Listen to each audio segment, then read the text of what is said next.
في الفصل اللي فات بتوصل قوات الملك بارس لغابة صوفيا وبتنفجر فيهم القنابل السحرية اللي عملها جيوش أرون، وبيموت معظم الجيش وبينسحب بقيتهم وبيهربوا، بس بيلاحقهم أرون فبيروحوا يعسكروا في القلعة البيضاء لغاية ما توصل لهم تعزيزات من البابا، وبيركزوا وقتها على الحماية. وبيحاول أرون كم مرة يكسر درع الملك بارس ومش بيعرف، بس في الاخر بتنجح خطتهم وبيدخلوا القلعة وبيقتلوا الجنود ويسيطروا على القلعة ويستنوا وصول التعزيزات. قبل وصول قوات الدعم الاحتياطية للأمة المقدسة بيقسم قاينوس الجيش لفريقين، فرقة العمليات الخاصة وفرقة الاعتراض، والهدف من فرقة الاعتراض انهم يبعدوا قوات الدعم الاحتياطية عن القلعة البيضاء. اما هدف فرقة العمليات الخاصة هو الاستيلاء على قلعة افينتا، واللي تعتبر المصدر الاساسي لامدادات جيش العدو، ونجحوا في تدمير كل الامدادات. بس فرقة الاعتراض ما قدرتش تسيطر على تقدم صفوف العدو، ونتيجة لده خسر أرون عدد كبير من الجنود. ورغم ده بسبب ذكاء فرقة الاعتراض قدروا بعدها يوقفوا جنود الأمة المقدسة. وبعد كام يوم بتتجه فرقة العمليات الخاصة اللي بيقودها أرون لجبال، وبينجح في دخول قلعة أفينتا. ووقتها البابا لانجا مش بيكون قدامه أي خيار تاني غير إنه يضغط على جنوده علشان يكملوا الهجوم، ويبعت رسالة بيطلب فيها إمداد من الأمة المقدسة. وحتى دي وقفها قاينوس، وخلاص بتقرب كل قواته تموت، ووقتها مش بيكون قدامه أي اختيار تاني غير إنه يروح للقلعة البيضاء ويعلن استسلامه مقابل الأكل. وبيدخل خادم يفتح الباب على الامبراطور، وبيزعق الامبراطور وبيقول له هو مش انا قلت محدش يدخل يزعجني في وقت الشخصي؟ فبيرد عليه الخادم ويقول له ايوه، بس وصلت لنا اخبار ان دوك ارون سيطر على القلعة البيضاء وقلعة افينتا. فبيتعصب الامبراطور جدا وبيقول كان المفروض احنا اللي نهزمهم بكل الجنود اللي كانت معانا دي، الاغبياء دول عملوا ايه؟ بس انت اكيد مش جاي علشان السبب ده بس. فبيرد الخادم ويقول ايوه، ما البابا كمان بيطلب تتدخل وتتوسط في النزاع لانه ما ينفعش يستسلم ليهم، وطلب منك التدخل وتوقف الحرب. وبيقول للامبراطور هو ازاي يعمل كده؟ انا طلبت منه يخلص على ارون ودلوقتي احنا اللي اتهزمنا. وبيتعصب ارون جدا لما بيعرف ان الامبراطور توسط، وبيقول له كاينوس انا شايف ان كده احسن، ما ينفعش نسمح للحرب تستمر اكتر من كده بسبب كل الخسائر اللي خسرناها دي، بس انا حاسس انها حاجة خطيرة لو غضب علينا الامبراطور. بما ان مفيش قدامنا اي اختيار تاني يبقى نحاول على قد ما نقدر نخلي المفاوضات في مصلحتنا. فبيقعد أرون يفكر ايه هي الحاجة اللي في مصلحتهم. وبعد اسبوع في قاعة التشاور اللي في قلعة افينتا بيكون قاعد أرون وجنوده والبابا اغنوس وجنوده.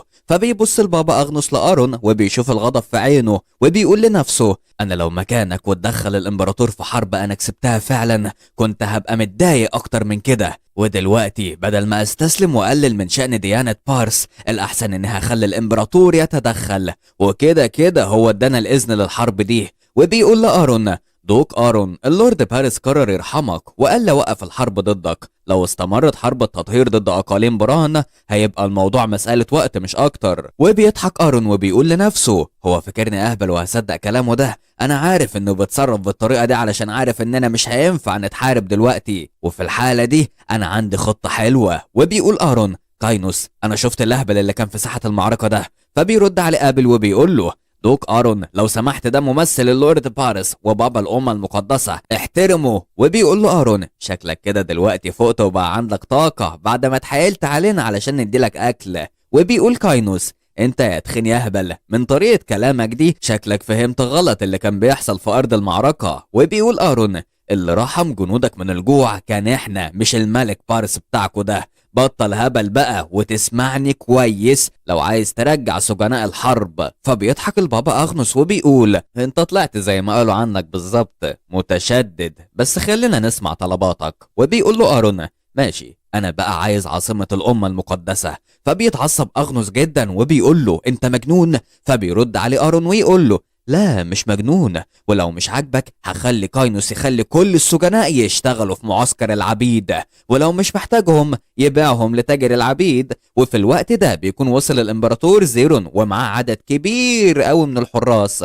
بيبص له أرون وبيقول له اخيرا جيت. فبيرد الامبراطور ويقول دوك أرون انت اتغيرت خالص عن اخر مرة شفتك فيها، وبينحني ارون علشان يحييه وبيقول له زيرون ارفع راسك يا دوك ارون. وفي اللحظة دي بيمسك حارس من حراس الامبراطور فاس وبيرفعه وبيكسر بيه الترابيزة الموجودة وبيقول له الامبراطور ما تقلقش، ده بس علشان اماني الشخصي، دي حاجة خطيرة جدا لو ما كنتش شايف ايه اللي تحتها. ودلوقتي بما ان كلنا موجودين خلينا نتكلم مع بعض.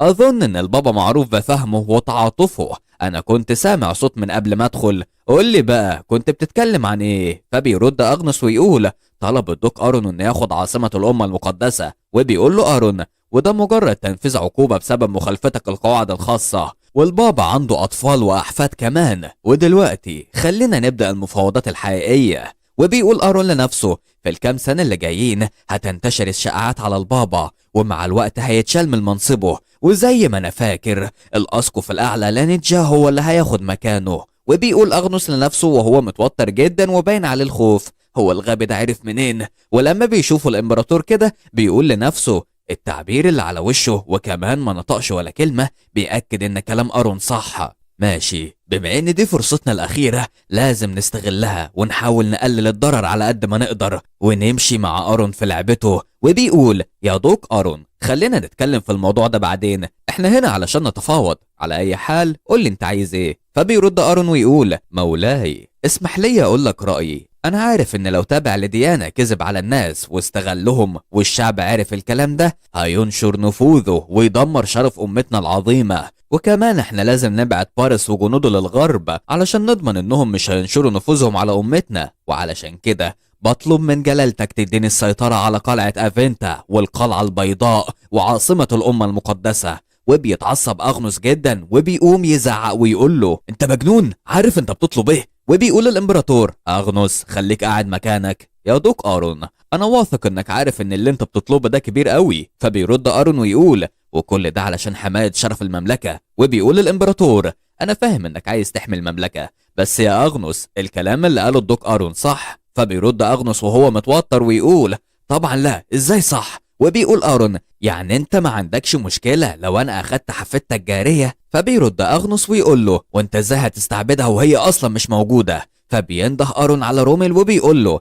ابعت ناس لقصر البيس الشتوي ودور على الملك الشخص اللي هتلاقيه هناك هو حفيد البابا. فبيرد رومل ويقول سيدي احنا فعلا جالنا بلاغ انها بقت معانا ومستنيين اوامرك. فبيقوم اغنس ويزعق ويقول له لا. وبيقول ارون قصدك ايه بلا؟ مش قلت انك ملكش حفيده؟ فبيقول الامبراطور انا هنسى كلامك اللي انت قلته قبل كده وهعتبر كلام ارون غلط. وبيقول ارون يبقى انت ما عندكش مانع لو خليتها خادمه ليا. فبيعترف البابا اغنس وبيقول دي كانت غلطه عملتها زمان وده حصل قبل ما اكون تابع حتى، وبالرغم من ان اللي قاله ارون وحجته القويه قدام الامبراطور اخد جزء بس من مطالبه وقدامه قطع على نفسه وعد انه ما ينطقش ولا كلمه على البابا اغنس، وتم توقيع معاهده هدنه مدتها 2 بشرط تحرير كل سجناء الامه المقدسه. واستلم ارون القلعه البيضاء وكمان دفعت الامه المقدسه 8 تصليحات 5000 عمله ذهبيه ووقعت على نصر ارون. وبكده انتهى الموضوع. وبيتكلم كاينوس مع ارون وبيقول له انا بس عندي سؤال واحد، انت ازاي عرفت ان البابا ليه حفيده وكمان بعت جنود يدوروا عليها؟ فبيرد عليه ارون ويقول اسألني لو كنت بعت حد اصلا، ولو حاسس بالفضول اسأل رومل بنفسك. وفي الأمة المقدسة مدينة ميناء البيس بيوصل جنود الملك بارس وبيجري جند بسرعة على بنت وبيقول لها انت السيدة أليس؟ وبتتخض البنت دي وبتقول له ايوه بس في ايه؟ وبيجي البابا اغنس ويقول لها أليس انت كويسة؟ هو في ناس غريبة جت هنا واتكلموا معاكي؟ فبترد أليس وتقول له جدي انت ليه هنا؟ انا افتكرت مش مسموح ليك تيجي هنا. فبيزعق البابا اغنس وبيقول لها جاوبيني، حد حاول يأذيكي؟ وبتقول له لا محدش جه هنا اصلا. فبيتعصب اغنس وبيقول ارون يا ملعون هيعاقبك الملك بارس على افعالك دي. وفي القلعة البيضاء بيبدأ يستعد ارون وسيسيليا لرحلتهم وبيسألوا روميل هو انت متأكد انكم هتبقوا كويسين لوحدكم ولا اجي معاكم؟ فبيرد عليه ارون ويقول احنا بس هنوصل لقمة الجبل، ايه اللي هيحصل يعني؟ وبتقول سيسيليا لبيانكا في هنا في القصر عدد كبير من أتباع حزب فيفيان اللي تعرضوا للظلم من حزب بارس، أرجوكي خلي بالك منهم، احنا محتاجينهم علشان نحيي حزب فيفيان من تاني. وبيلاقي ارون كاينوس مستعد هو كمان فبيقول له هو انت ليه جاي معانا؟ فبترد عليه سيسيليا وتقول له انا اللي طلبت منه. الملكة فيفيان طلبت مني نجيب معانا رجل استراتيجي، وبينطلقوا هما التلاتة ناحية قمة الجبل، وبتكون الرياح شديدة جدا. ولما بيوصلوا عند المعبد القديم بيقول ارون: سيسيليا، ده صعب جدا نعدي هنا، مفيش جسر، احنا كده محتاجين نطير. فبتنزل سيسيليا من على الحصان وبتقول: مش هتعرف تعدي حتى لو كنت بتطير، لازم تكون مختار. فبيرد يقول لها: طيب احنا هنعدي هناك ازاي؟ وبتقول سيسيليا: سيدتي فيفيان، خادمتك هنا، افتحي الطريق من فضلك. وبيتفتح ممر وبتاخدهم وتعدي تدخل جوه المعبد. ولما بيدخل ارون بيقول: المعبد ده كبير قوي، وبالرغم من كده مفيهوش اي حد. وبيبص قدامه بيلاقي طفله واقفه، واول ما بتقرب منها سيسيليا بتنحني على الارض وتقول لها: عدى وقت طويل قوي سيدتي فيفيان. وبيتصدم كاينوس وارون. فبترد فيفيان تقول: وانت فاكراني هفضل مستنياك لحد امتى؟ وبتقول سيسيليا: للاسف منعتني الظروف اني اوصل لك. فبترد عليها فيفيان تقول: حتى لو كده مش كويس تخليني استنى كل ده، وبالرغم من كده انا هسامحك المره دي علشان جبتيهم. وبيكون ارون واقف مصدوم، وبتروح فيفيان تقرب منه وتقول له: باصص لي كده ليه؟ عندك مشكله؟ فبيرد عليها ارون ويقول لها: لا، في الحقيقه لا. وبيقول لنفسه: كنت متوقع بما انها حاكمة هيكون عندها هالة مهولة حواليها، بس هي مجرد طفلة. فبتبص له فيفيان بقرف، وبيعرف انها بتقدر تقرا الافكار. وبينحني ليها كاينوس وبيقول: شرف ليا اني اقابلك يا سيدة فيفيان، لو ما عندكيش مانع ممكن تعرفيني ليه طلبت استدعائي؟ فبترد تقول له: انت تنين، ما عندكش صبر، استنى شوية. وبيخاف منها كاينوس وبيقول لها: مفهوم يا سيدتي فيفيان. وبتقول لارون: غمض عينك. وبتمسك ايده وبيتنقل لفوق الجبل، وبيكون تحتهم المعبد. وبتقول فيفيان: ما تخافش، مش هتقع، انت عارف سبب استدعائي ليك ايه؟ فبيرد ارون ويقول: بس مش متأكد. وبتقول فيفيان: في سبب لكل حاجة بتحصل في الكون، حتى للحركة دي. وبتروح تخبط صخرة ضخمة برجلها، وبتقع الصخرة على المعبد تدمره، وطبعا جواه سيسيليا وكاينوس. وبيتعصب ارون وبيقول لها: سيسيليا وكاينوس هما اللي زيك ما عندهمش مشكلة يموتوا الناس عادي؟ فبترد تقول له: انا اللي عملت كده، ودلوقتي بص. فبيبص يلاقي الصخرة لسه جنبها والمعبد سليم. وبيندهش ارون وبتقول له: مفيش داعي تفضل تبص كتير، انا انقذتهم ساجايل زي ما انقذتك قبل كده. فكر كده، لو الصخرة دي هي زيرون والمعبد ده اراضي بران. وبيقول ارون لنفسه: جايل يعني هي انقذتني ورجعتني تاني في جسم الدوك ارون، هي سبب كل شيء. وبتقول له فيفيان: في سبب لكل حاجة، زي ما في سبب لإنقاذك، أنا أنقذتك علشان عارفة إنك عندك حاجة عايز تحققها. فبيرد عليها أرون ويقول لها: أنت قصدك إيه؟ وبتقول له: جايل، اتأكد إنك تعيش الحياة دي أطول وقت ممكن، ولو عملت كده هتفهم الموضوع ماشي إزاي. فبيرد يقول لها: أنا مش فاهم حاجة، وعايز أعرف إيه السبب إنك تجيبيني هنا وتقولي ليا معلومات أنا مش عارف معناها حتى، وكمان الدوك أرون فين دلوقتي؟ فبتقول له: انت في طريقك مع الوقت هتقابله، بالرغم من انه مش هيبقى في هيئته اللي انت عارفها، شكلك كده وقتك انتهى معايا. وبتزقه بهالتها وبيقع من فوق الجبل على الارض. ولما بيفوق بيلاقي جنبه كاينوس وسيسيليا وهم بره المعبد. بيقول لهم: انا فين؟ انا فاكر اني وقعت من على الجبل وبعدها ايه ده؟ احنا قدام المعبد؟ فين فيفيان؟ فبترد سيسيليا تقول له: لسوء الحظ مش هنقدر نقابلها، شكل كده الوقت لسه ما جاش. وبيقول لها: ازاي؟ انا متاكد اننا دخلنا المعبد وقابلنا بنت صغيره شبهك يا سيسيليا. وبتقول له سيسيليا: لا، ده ما حصلش، احنا كنا واقفين هنا وانت تعبت، وبما ان الزعيمه فيفيان رفضت تقابلنا يبقى مفيش قدامنا اختيار تاني وهنرجع، ويكون عندنا امل في فرصه تانية المقابله الجايه. وبيركبوا احصنتهم ويمشوا. وبيقول كاينوس لنفسه: هم مش قادرين يفتكروا اللي حصل علشان هم بشر. وبتكون فيفيان عاقبت كاينوس علشان اتدخل في عالم البشر، وبتنزل عليه عقاب كل مره بيدخل فيها يحس بشعور اسوأ من الموت، وبيتمنع من ممارسه السحر طول ما هو في هيئه بشري. وبيقول لنفسه: انا جيت معاهم هنا علشان استمتع، لكن دلوقتي حياتي بقت على المحك، ده مش مهم.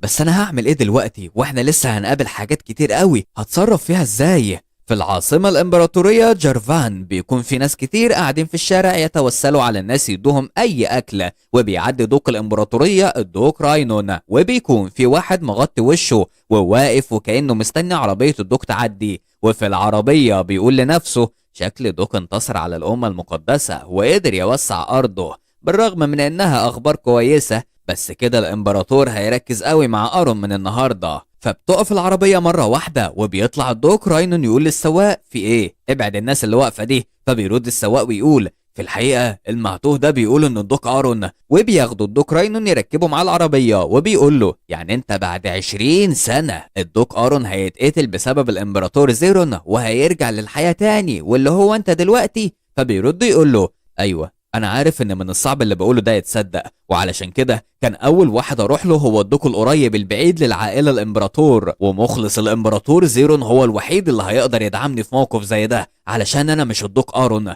وبينزل السواق يرميه من العربيه وبيضرب فيه ويقول له كنت قلت من الاول انك متسجل، كنت بتحاول تخدعنا ليه يا محتال؟ فبيرد يقول له بس ده مش احتيال. فبيسيبه مرمي على الارض وبيمشي وبيقول لنفسه انا عارف انك مش هتصدقني بس الدوك ليندون هيصدقني، ومع كده انا ما ينفعش اعدي بده مرة تانية. الكلام مع ابويا ما بقاش لي اي لازمة، المرة دي هضرب الامبراطور الاول لقب الدوك، وبركة التنين ملهمش اي لازمة عندي. على اي حال لازم اطور من قوتي الاول. وبنروح لمقاطعة بران، وبتكون بيانكا قاعدة في الساحة هي وارثر وسيسيليا، وعاملة اعلان عن انها عايزة جنود للتجنيد. وبتقول بيانكا احنا محتاجين نجند قوات لتطوير قوة مقاطعة بران، ولكن ما جاش اي حد، انا لازم اجمع الجنود لخدمة سيدي، هي دي مهمتي. ده اكيد بسبب ان الراتب الشهري منخفض. فبتتعصب وبتاخد سيفها وبتكسر بالاعلان. ولما بيشوفها ارون بيقول كاينوس هو ايه المشكلة؟ ده انا راتبي اقل من كده. فبيقول له كاينوس انت شايف الزقاق اللي ورا الخيمة وشايف الراجل اللي واقف ده؟ ما تبينش انك بتبص بس، دول جواسيس زرعهم الامبراطور هنا من بعد ما فوزنا في الحرب.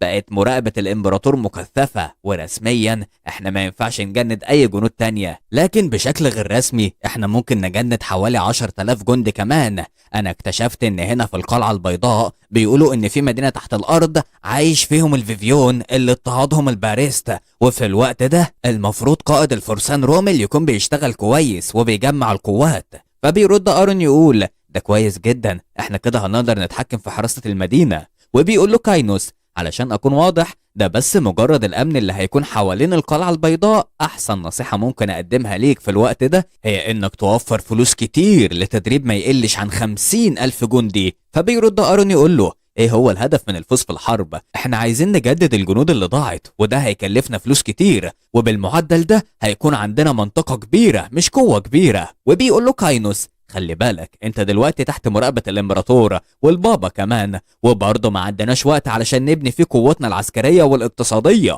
احنا عايزين نفكر في اكتر طريقة واقعية نكسب بيها فلوس وفي نفس الوقت نزود القوة العسكرية. فبيرد ارون يقول له انا كل ما بفكر في الموضوع ده بحس انه اتعقد اكتر، خلينا دلوقتي نرتاح بقية اليوم وبكرة نرجع قلعة بران ونشوف حل للموضوع ده. وبنشوف عربية بتقرب من القلعة البيضاء وبيكون راكب فيها جريم ومعاه بنت، ولما بيشوفوا سور القلعة متدمر بالشكل ده بتقول البنت دي شكل القتال كان شرس جدا علشان تتدمر القلعة بالشكل ده. فبيرد جريم يقول لها سيدتي انا متأكد من ان ده كفاية على الدوق ارون والعدو ده عديم الشفقة. وبتقول البنت دي في الحقيقة هو كان بيحكم المنطقة بالعنف زيه زي الدوق ارون. فبيرد جريم ويقول علشان كده اتعرف الدوق ارون بشدته في القارة الغربية. وبتقول البنت مش برضو اكبر سهامه في موريا؟ اعتقد ان ده هيكون مثير للاهتمام. وبيدخلوا القلعة وبيقابلوا ارون وكاينوس، وبتقوم البنت تقول بحيي حاكم الشمال. فبيستغرب منها ارون وبيقول لها حاكم الشمال؟ فبترد تقول له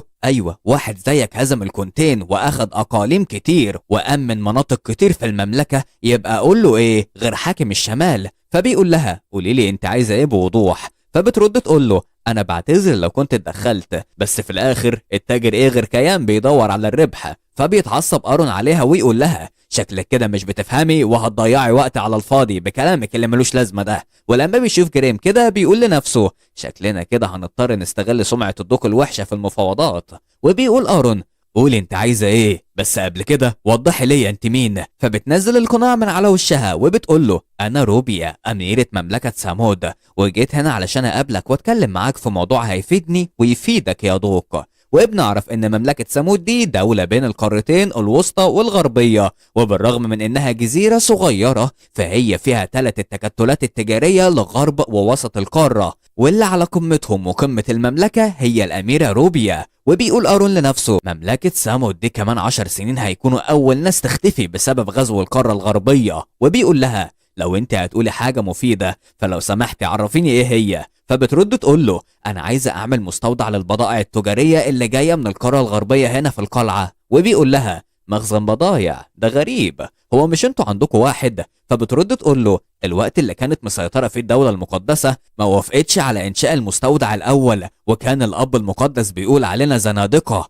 وبيقول لها ودلوقتي بما إن الحاكم اتغير فأنت عايزاني أوافق، بس قوليلي هتقدمي ليا إيه في المقابل؟ فبترد تقول له كل ما تزيد العربيات اللي بتعدي من هنا أرباح الضرائب أكيد هتكون ليك. فبيقوم آرون وبيقول لكاينوس انا هروح ارتاح وانت ارشد الضيوف. وبتتعصب الاميره روبيا من الحركه دي وبتقوم تخبط على الترابيزه، ولما بيبص لها بتقول له خلاص زود الضرايب على بضاعتنا تكون نسبه 20%، بس مقابل ده هتديني الحقوق الحصريه لشركه سيون غسو التجاريه. فبيرد عليها ارون ويقول وبتقول له الاميره روبيا انت تعرف المغامر جرالد؟ فبيرد يقول لها ما اعتقدش، بس استني جرالد شكله كده اسمه مشهور. فبيقوم كاينوس يقول في ودنه ده أول مغامر في أرض أتون المقدسة. فبتقول له أنا طلبت من جرالد يجيب لي المياه المقدسة، والدي جرب كل الأدوية اللي في الشرق والغرب ما قدرتش تحسن صحته ولا حتى تقلل الأعراض اللي عنده، بس الماء المقدس قدر يعمل كده، وعرفت إن الماء المقدس ده